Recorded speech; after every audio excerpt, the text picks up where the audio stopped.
Halo, sebelumnya Assalamualaikum warahmatullahi wabarakatuh. Kembali lagi ke channel Jiwa Bonek, channel yang menginformasikan berita terkait tentang Persebaya. Nah, jangan lupa untuk like, komen, dan subscribe karena setiap hari saya usahakan untuk upload berita terkait tentang Persebaya setiap hari.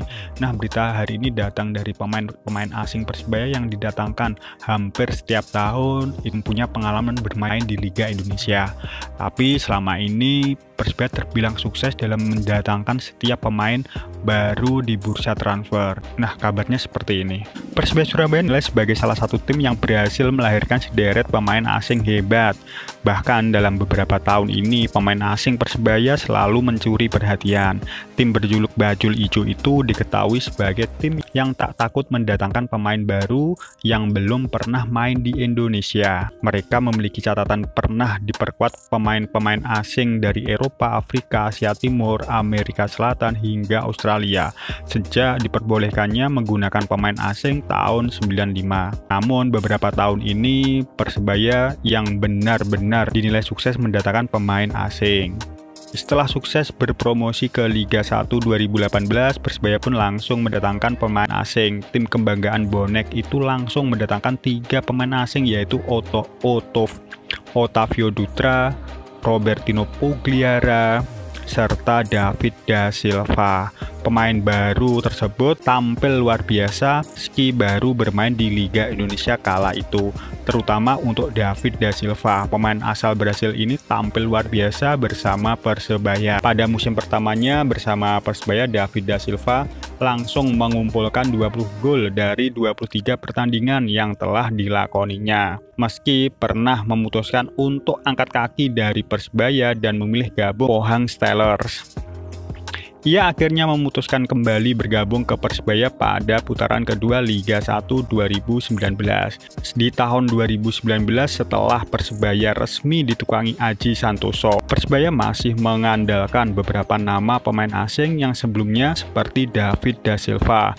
Akan tetapi, mantan pelatih Persela itu juga turut mendatangkan pemain-pemain asing lainnya. Persebaya mendatangkan pemain asal Australia, Aaron Williams, yang juga pemain yang belum pernah berkarir di Indonesia. Pemain tersebut pun tampil luar biasa bersama Persebaya dengan mencatatkan diri mencetak 3 gol dari 17 laga yang dilakoninya. Pada 2019, Aji Santoso tak banyak mendatangkan pemain baru dan mengorbitkan banyak pemain asing. Tahun 2020, Persebaya bisa dibilang menjadi tim yang menakutkan saat hanya melihat pemain asingnya saja.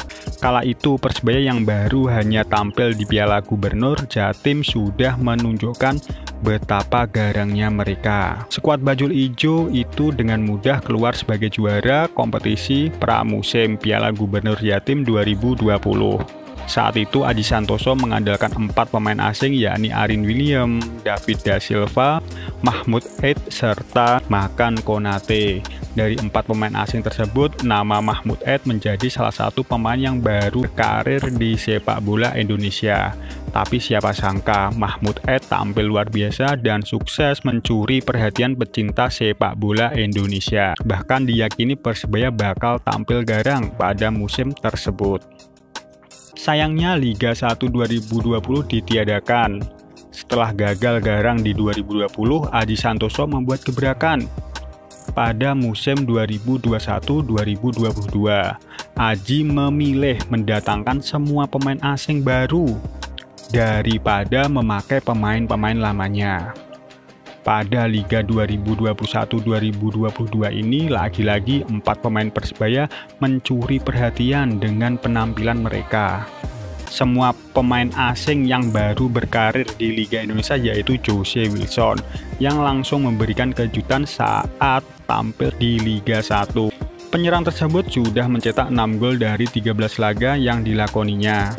Namun pemain asal Brasil itu akhirnya dipinjamkan ke Persela dalam putaran kedua. Persebaya akhirnya mendatangkan pemain baru untuk menggantikan posisinya, yakni Arsenio Valport.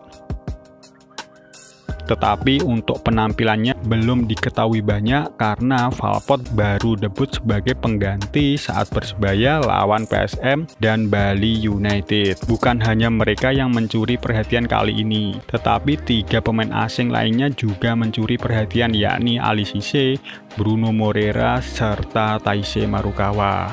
Taisei Marukawa dan Bruno Moreira sukses mencuri perhatian publik Indonesia.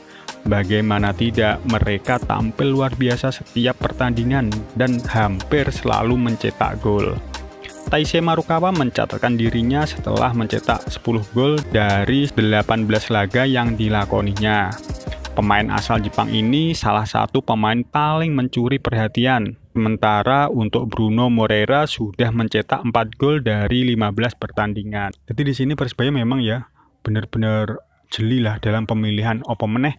Pas pada waktu Coach Aji sebagai pelatih Persebaya tambah mantep lah dalam pemilihan pemain asing iki. Tanah yoga iso diapusi bahwasanya Coach Aji sudah malang melintang lah di Liga Indonesia sebagai pemain ataupun sebagai pelatih. Jadi dia dalam melihat suatu pemain, bakat suatu pemain, tak pikir bener-bener wes bener-bener jeli lah, bener-bener wes memahami sampone pemain iki bakal jadi pemain yang berguna bagi klub menurut. Jadi A+ kanggo Coach Aji dalam pemilihan pemain asing Persebaya atau pemain-pemain lokal sing berbakat di Persebaya, dan iki terbukti ya di musim 2021-2022 itu. Coach Aji menunjukkan lah kapasitasnya, kualitasnya dalam pemilihan pemain iki ngono lho. Jadi gak usah dipertanyakan lagi apa yang terbaik kanggo Persebaya terkait pemain teknis. Tak pikir masternya Coach Aji lah dalam pemilihan ini ngono loh. Lah nek mungkin sampean seperti apa, sampean pasti punya penilaian tersendiri terkait dengan scouting yang dilakukan oleh Persebaya dan staf pelatih. Untuk kedepannya yang terbaik kanggo Persebaya, salam satu nyali, wani saurungnya. Assalamualaikum warahmatullahi wabarakatuh.